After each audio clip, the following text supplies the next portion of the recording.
against Conklin Davis Center for the Visually Impaired, 405 White Street, Daytona Beach, Florida, 32114. Submitted by Jonathan Wilcox. Cell 813-325-9634. Email jonathanvilcox2@gmail.com. And Mark Miller. Cell 727-255-9637. Email markemmiller2006@gmail.com. Conklin Davis Center for the Visually Impaired. Conklin Center was established in 1979.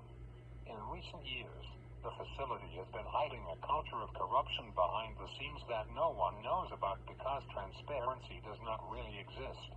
The facility is plagued with rampant communication and management issues that were never resolved since before I showed up with one suitcase and one duffel bag full of luggage from the rehab center in 2022 at Conklin, in addition to rampant violations of the religious beliefs of their former and current clients alike. While I may have had a decent experience, Conklin has a supportive employment department that makes promises to their clients that they do not follow through with. I have seen two of my friends have that same thing happen to them. I have also had it happen. Conklin has some great instructors that will sometimes go beyond their occupational requirements to provide assistance if you ask for it. Some instructors have an attitude when you try to reason with them and explain what your point of view is. I have had that happen in multiple orientation and mobility lessons before I left. I have had to just stand there on the sidewalk in the hot Florida sun multiple times while my orientation and mobility instructor begins to talk in a tone that is sarcasm written clearly while trying to explain the concept of how to safely go about crossing the street as well as using the city bus and the Victor Reader trek in past orientation and mobility lessons that only resulted in more frustration. The one thing that I could say is that the facility would be better off getting rid of those who cannot effectively do what they came to work to do. I have also seen a previous case manager have little regard for the views of the clients more times than I care to count. I have also had the experience of the previous case manager walking into the rooms of the students before just 2 minutes, 40 seconds. something else before the door just swings open. And the previous case manager just advised herself into the room of any student she felt like walking in on. I have noticed it happening more than a few times. I find it to be rude to just walk in on someone. What if they were not dressed for the unexpected visit? The uninvited guest would get the shock of their life when they realized that they just made a mistake by walking in without knocking. I wanted to help people with their technology problems on a larger scale. I have helped out several of my friends from Conklin. I was hoping for an opportunity to do what I can to resolve other people's technology problems ranging from mobile screen reader issues to a problematic phone not getting a good signal. I never got the opportunity to use my limited skills to help people with their technology issues because I never got the chance from supportive employment to use my skills to the best of my abilities. I have had to do one work experience that didn't relate to what I wanted to do. I also interviewed for LT Industries in Daytona Beach, Florida. I never got to employ my limited knowledge of various mobile operating systems like iOS, iPadOS, and Android. I have also seen instructors from ADL get into arguments with students because sometimes they didn't take the time to listen to what the client was trying to explain to them. I have even witnessed the adult living instructor I had quickly walk out of the room in frustration when I forgot to reserve my Buff and Bronze transport to Publix in Holly Hill on 1850 Ridgewood Avenue. I have even heard her walk into the new case manager's office to share her side of the story, but she was not there at one time. I think that kind of response to someone forgetting to reserve their trip with Buff and Bronze to go shopping for groceries is not acceptable in a professional setting in a learning environment. Kelly Harris has tainted the Conklin Center with her massive embezzlement scheme in 2019 that saw large amounts of money embezzled from the facility as well as the clients, which eventually resulted in her arrest not before adding insult to injury by selling the Sunrise apartment complex and evicted the clients that lived there before Kelly Harris went on a money-hungry cash grab that eventually closed the facility for 3 years in addition to the maintenance renovations to the dormitory. The fact that people were not paying attention to what was going on tells me that they also played a part in what happened later after 2019. It seems like they have learned nothing from what Kelly Harris did in 2019 when the wind of embezzlement started rolling in. I'm of the opinion that an investigation into Conklin's dirty laundry is pending, and that all issues will eventually be addressed so that future clients do not have to complain about the same issues that Mark Miller and I did. I have also seen Mark Miller get sent packing with no justifiable and acceptable reason to justify the termination of his training program during 2022. When everything is revealed, I do not doubt that the revelations will shock those who did not know what has been going on for more than 10 years.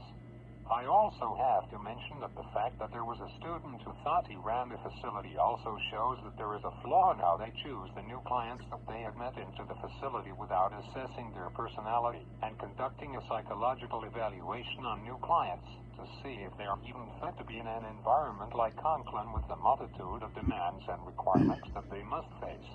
I am also of the opinion that there are certain students based on what Mark Miller and I have seen that would automatically prevent them from being eligible to continue with their enrollment in the Conklin Davis Center due to the habit of thinking that they run the facility when they do not. I am also of the opinion that there is no security guards walking the grounds to ensure the protection of the clients from unauthorized guests that could just walk through the front doors if they wanted to, even with the front desk receptionist practically not even a few feet from the two front doors that lead to the outside where the new fire department reserved parking lot is. I do not think that they even thought about the full spectrum of threats outside in the world. When new clients walk through those two front doors with glass that is not bulletproof, they will be working into an environment where anything can go wrong with no safety measures to intervene to stop the threat dead on arrival before the crap hits the fan too quickly for anyone to even have time to react and address the incoming threat head on. Mark Miller and I both wanted to show what we were capable of doing. However, we never got the opportunity to do so when we first showed up at different times during 2022. During the multiple times that I had to stand out in the hot Florida sun on multiple mobility lessons, my 32-ounce metal thermos was on the verge of empty, and I could not go back and refill it at the drinking station. I even had to walk back to the facility in the same conditions that I had been standing in for more than a few minutes on multiple mobility lessons. I was even left alone in the activities of daily living classroom then the computer lab twice.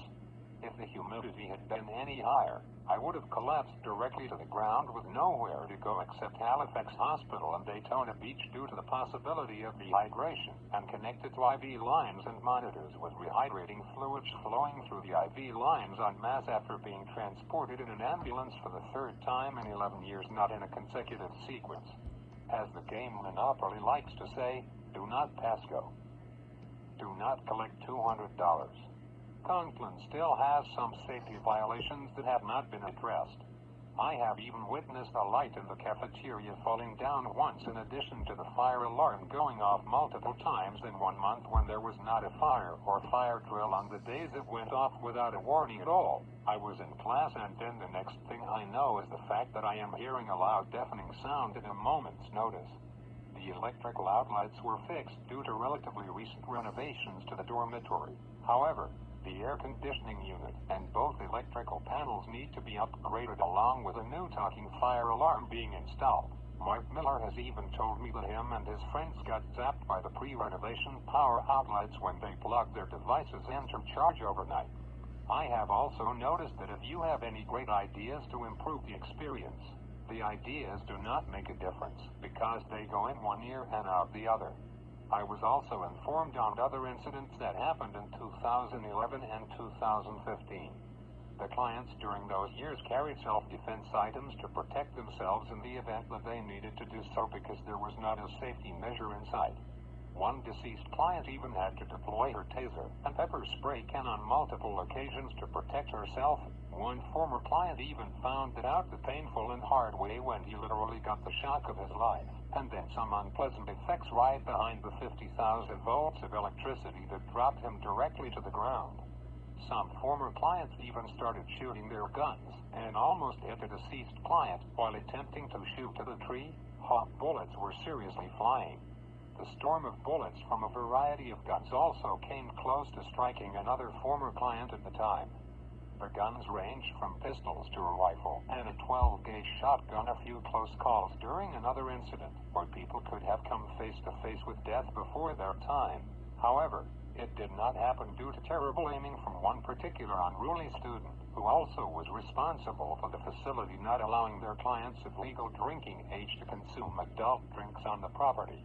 My first work experience was Olive Garden in Daytona Beach on International Speedway. The nurses and other staff that were aware are just as at fault as the orientation and mobility instructor who I warned multiple times that it is getting hot out here. However, she has not even listened once during multiple mobility lessons. One former client hit 3 motorcycles in one near miss, with Mark Miller being the one who jumped off, and the same client was arrested twice due to a fight where Mark Miller called the police for one of them. There was also an arrest for disorderly conduct and another assault with suspicion of driving under the influence and driving without a license. I think that Conklin should have told him to stay home, and he swung the aerial ladder into a tangle of tree limbs, resulting in an angry fire captain. Rachel got sent home for deploying her taser to protect herself while she endured a terrifying assault in front of the McDonald's where the police shot the guy who attacked her to death in a storm of bullets that resulted in his death, with the possibility of the guy being blown to bits with a high-explosive armored personnel carry around, if needed as an extra safety measure. Rachel also got new radios that she never got the opportunity to hold them in her hands after opening the boxes, because she died in 2022 as a victim of being in the wrong place at the wrong time, and everything associated with her desktop and radio setup was taken down upon request after she left. Joe got so drunk, and they still let him return in a crap store and got off the ground before anyone even noticed what was going on. He also lit his pipe and passed it around to everyone so they could take a hit from the pipe with marijuana loaded inside of the pipe. Mark Miller went to Halifax and Daytona Beach, Florida after attempting to jump a skateboard over 3 tables with a high risk and no regard for their safety, and the person who won got $100 for their efforts, while Mark Miller's skateboard went one way and Mark Miller went the other way, landing flat on his back with a one-way trip to Halifax Hospital in Daytona Beach, Florida. Mark Miller was also involved in a Vodka and Gold bus accident with no one with him during his journey to Halifax as a result of being rear-ended while on his way to Walmart. Spent casings from a storm of bullets went flying multiple different times. Rachel was saved by pressing and holding her man-down button on her ham radio, and the police showed up twice, once after a fatal beating, and her tragic death with Rachel's friend pressing the button for the last time, while in fear for Rachel's life, while she tried to keep her alive to see her family. There were comments that should not have been said with worse to come that reduced her to crying with tears running down her face. An allergic reaction happened, and the nurse was not there, so Rachel administered the EpiPen to open his closing airways. Someone should have been there when another former client died after getting off a city bus and being hit by a car. I think that Conklin should have seen this tragic set of losses coming their way. However, they never even noticed, not even once.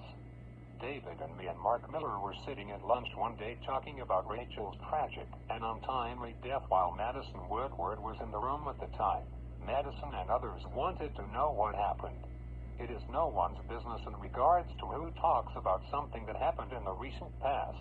However, the unknown person ran to the case manager and reported what they heard about the conversation at lunch. Mark Miller even got called into the office instead of me because of a conversation.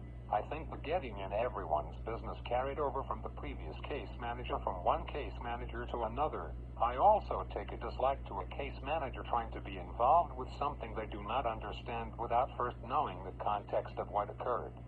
Kelly Harris also shut down the ride along with Engine 4 from 8 o'clock a.m. until 4 o'clock p.m. and the future ride-along opportunities with the Daytona Beach Fire Department.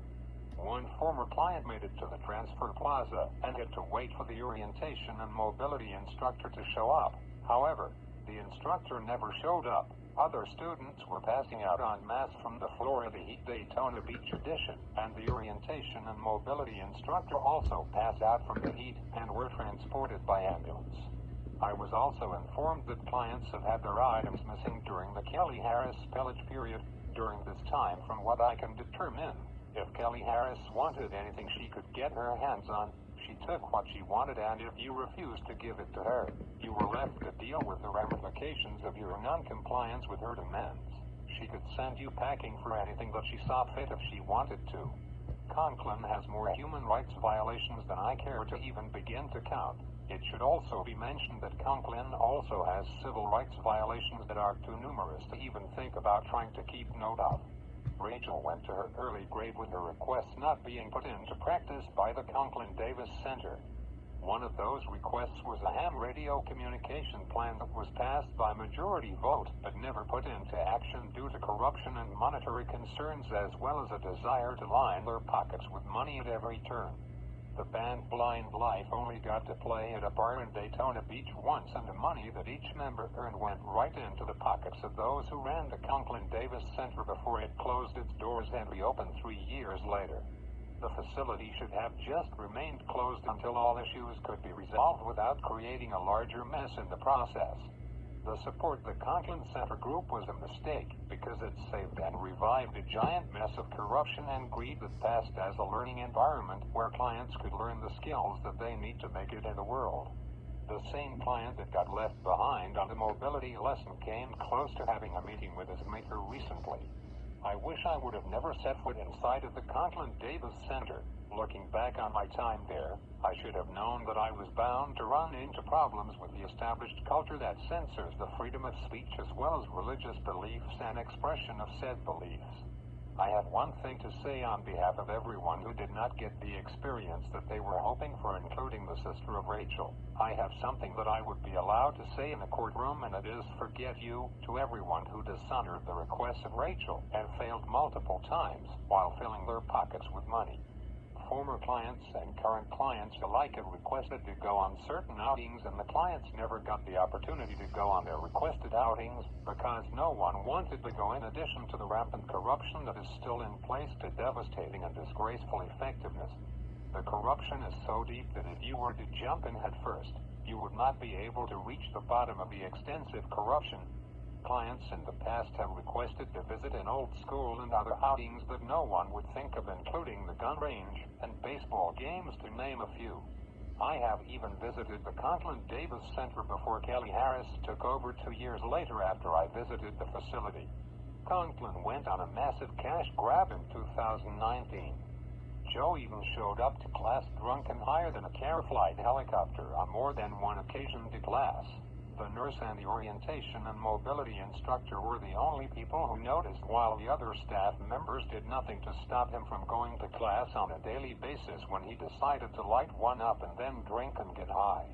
I would describe the loud sudden sound that the light in the cafeteria made as a sudden loud bang when it hit the countertop, with a sudden loud crash that came without warning at all. Madison even voiced her grievances with the Conklin Davis Center as well. Resolution 90 never got put into action because of corruption and monetary concerns. If the resolution had become enacted, Harris XL 200 seconds would be used for communication facility-wide, in effect resolving countless years of communication issues. I have even had the previous case manager walk in on me more times than I could even begin to even count, to the point where I cannot keep track of the exact number of times it has happened. Mark Miller and I hit 205 check-ins on multiple different ham radio repeaters in one night. The Conklin Center also attempted to censor our nightly ham radio nets. I only got 85 hours of ham radio training from Mark Miller before he went home and never came back. Conklin is also known not to execute any good ideas that the clients, both current and former, have mentioned. The archives have even more details on the facility's dirty laundry that has never seen the light of day, because the current management, like the one that came before it, would rather not reveal the contents of the archives, so they would not make those same mistakes again. However, they never learned because the corruption just keeps on going even after 40 years later. The management and the people below them get paid to look the other way when corruption shows up in full force. I have heard of corrupt leaders being removed from government office because the corruption was ingrained since they first took office. I think that someday future clients will begin to take the blinders off and see Conklin for what it really is when they see the full amount of corruption that is hiding in plain sight. Their mouths will drop open en masse from the shock of seeing how corrupt the facility is becoming after almost 40 years and counting. I could not even make any of this up if I tried because you would have to see it for yourself. Communications Resolution 90 as a whole was never put into action due to the corruption of the people who were supposed to implement the communication plan, which went into detail of how the ham radios were to be set up and installed according to the last request at Rachel. If she was still here with us, she would have had some extremely choice words to say to the management of Conklin. Mark Miller and I only went just below the surface of a river of corruption. However, if the dirty laundry is to be truly exposed, both of us would have to get an archives request to continue to shed a not-so-nice light on the truth that spans more than 40 years before either of us even showed up. The guys that shot Rachel to death did so in a pre-calculated fashion after taking aim at the proper car. However, the wrong people were in the car when bullets and spent casings went flying. The car took the majority of the gunfire. The driver of the Ford F-150 Duramax diesel and jumped out to render first aid to Rachel, while the guys took the Duramax diesel-powered F-150 drove off into the night, never to be seen or heard from again, while they left a giant fireball that could be clearly seen from a good distance away from the crime scene. Tammy even had the guts to say that we were disgruntled students who did not take our program seriously at all, even though we did what we were asked to do, even with the culture of corruption. One former client was walking across Tangier outlets to Karen's Hair Lodge on the other side of the outlet mall. She was soaked in her own sweat before she arrived at Karen's Hair Lodge. She was so hot to the point where she had to come inside and cool off while she spilled her guts to Karen's Hair Lodge.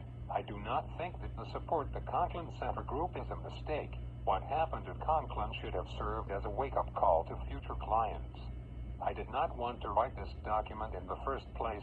However, no one else would even think about writing a document of this magnitude and scale to reveal all of the corruption that lies beneath the surface, and circumstances warranted me to write this document. Conklin is also known for violating religious beliefs of their former and current clients alike. 3 motorcycles exploded one after another. Mark Miller was able to jump off while Joe tried to drive a motorcycle in a risky way. He hit 3 motorcycles in a row with one near miss where Mark Miller was able to jump off just in time before the motorcycle he was sitting on exploded into a giant fireball that led to 2 other motorcycles producing a giant fireball of their own that led to a small section catching fire. Switch on. Stop recording video. 0 people. Stop. 22 minutes. 56 seconds. Viewfinder. Focus. Viewfinder. Viewfinder. Stop on screen. Switch off. Multiple people trying in vain to put the column of flame out until a massive heat wave drove them back away from the high heat and flames. I even voiced my frustration over 2 different repeaters. The first one is in Ormond Beach, while the second one is in Daytona Beach, Florida. I said it so loudly where those within earshot could hear it as if they were in the same room with me. I intended on getting justice for those former and current clients alike who were hurt by the system of greed and corruption that was never properly investigated until 2019. I think that an even deeper probe into Conklin's corruption and greed that spans 40 years and counting should happen again. I predict that a massive wave of terminations will happen on a larger scale than in 2019. This recent wave of terminations will make 2019's wave of terminations look like things have only just gotten worse than a wrecking ball that will be coming with deadly accuracy.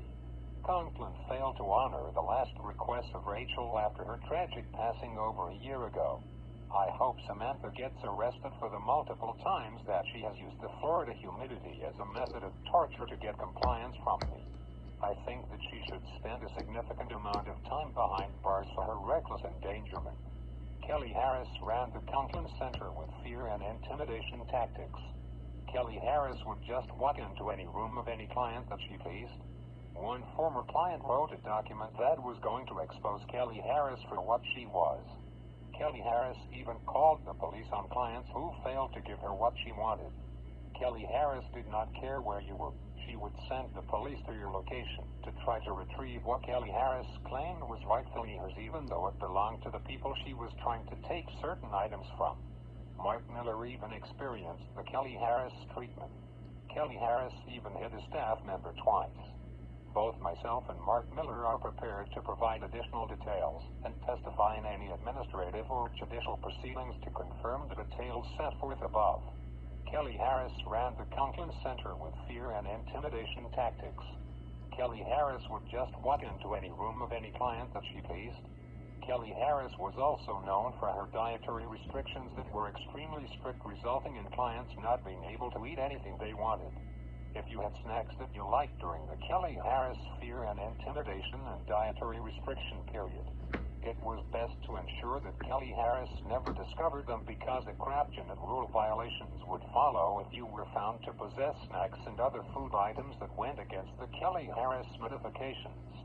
I never thought that Mark Miller and myself would be here writing a document together to expose corruption on a massive scale that no one even thought possible. One former client wrote a document that was going to expose Kelly Harris for what she was. Kelly Harris even called the police on clients who failed to give her what she wanted. Mark Miller even experienced the Kelly Harris treatment. Kelly Harris even hit a staff member twice. Kelly Harris also became known for her random rule changes without a warning, resulting in clients having to sign their contracts all over again or risk being sent home for violating rules that they did not even know about. Kelly Harris was also known for her dietary restrictions that were extremely strict, resulting in clients not being able to eat anything they wanted. If you had snacks that you liked during the Kelly Harris fear and intimidation and dietary restriction period, it was best to ensure that Kelly Harris never discovered them, because the corruption and rule violations would follow if you were found to possess snacks and other food items that went against the Kelly Harris notifications. I never thought that Mark Miller and myself would be here writing a document together to expose corruption on a massive scale that no one even thought possible. Both myself and Mark Miller are prepared to provide additional details and testify in any administrative or judicial proceedings to confirm the details set forth above. Resolution 90 should be put into action effective immediately, or legal consequences will follow. Resolution 90 should be put into action at our choosing, with us being allowed to use the same radios that we said we were going to use. I would recommend that Resolution 90 be put into action in our local area. Division of Blind Services has investigated the Conklin Center in 2019 and refuses to investigate further into 40 years of corruption. Division of Blind Services is also looking the other way when they should launch another investigation into the Conklin Center, despite the fact that they had previously investigated the Conklin Center in 2019 for the crimes of Kelly Harris in 2019. Division of Blind Services is just looking the other way, while the corruption at Conklin is still going on, with no further investigations from Division of Blind Services set to continue. Conklin has never been compliant with the ADA to the fullest extent since the ADA was signed into law. When I wrote this document with the assistance of Mark Miller, slandering the Conklin Center was never my intention. My intention and Mark Miller's was the same from the beginning. Mark Miller and I have the same goal: to expose Conklin for what it really is. I think that an administrative review into what went on at Conklin should be reviewed by the administration as a whole, as well as the board. I also think that the staff need more training to enhance the student experience, as well to improve the experiences of the clients, both former and current and incoming clients alike. The fact that Kelly Harris had the audacity and the guts to change the rules 9 different times and then force everyone to sign her countless revisions is a disgrace at the best of times, and extremely wrong at the worst of times, because the clients were never informed about the rule changes, to the point where clients have gotten sent home for the smallest violations of the new changes to the rules without giving the clients a valid reason why they were being sent home. I hope that the members of the Support the Conklin Center group sharing their experiences will be a wake-up call for certain staff members at Conklin. I think that the two DL instructors and the two orientation and mobility instructors need to be the first people to be the ones to go. It seems that the Conklin Center has abandoned their objective to make a profit at the sacrifice of client success and independence and employment. It also seems like the Conklin Center has abandoned their main objective of providing clients with an environment where they can prove what they are able to do. However, it is the exact opposite at Conklin. It also seems like the money that is supposed to be allocated to client services is not being allocated where it should be. It is lining the pockets of the staff members instead of being fully used to buy new equipment for the clients and any other device they need to complete their training with everything they need at their disposal. Rachel's face was so badly damaged that if Conklin saw her while she was alive, no one would be able to tell who she was because her face was in pieces of skin, bone, and blood after she got shot. Her friend had to keep her airway open by means of using a suction device to clear away the bits of skin and bones and blood until the fire department and the ambulance service arrived to take over. Evac used CPR measures after she coded twice on her way to the hospital. There is nothing basic about the adult basic education class when the instructor in charge of teaching the class says that she has a fancy luxury car at her house in front of everyone. The vehicles that Conklin uses for company functions were purchased with state funding as well as the computers. I also think that the computers need to be replaced before 2025 when Windows 10 is discontinued for consumer use, like what happened with multiple versions of Microsoft Windows in years past. I think that anyone who puts an unauthorized rule change in place should be terminated on the same day. I think that rule changes should be discussed in a board meeting and left up to the board to decide if it is approved or denied by majority vote every time a new change to the rules is added. I also predict that more cardiac emergencies are likely to occur at any time without a warning at all, which will cause a problem for Conklin because there are no nurses available during the 9 o'clock p.m. shift to 6 o'clock a.m. shift on standby in case a cardiac emergency does occur without warning at all, to the point where when in the event that every second counts, there needs to be a highly trained medical professional on site and on standby ready to go when cardiac events happen with a frightening regularity, to the point where Conklin has had 2 cardiac emergencies in the same exact week. I also think that push-to-call buttons should be installed in every room on the wall so the nurses can easily locate the room where the call for help came from to make the response time quicker when every second as well as the client's life is on the line. I also think that there needs to be CPR crash carts in the rooms of the clients that know how to do first aid and CPR, so that way a client can also save another client's life, if need be, when a nurse or medical professional is not available in the moment, when every second counts and is on the line, as well as the survival of the client. End of book. Switch on. 32 minutes. Stop recording video.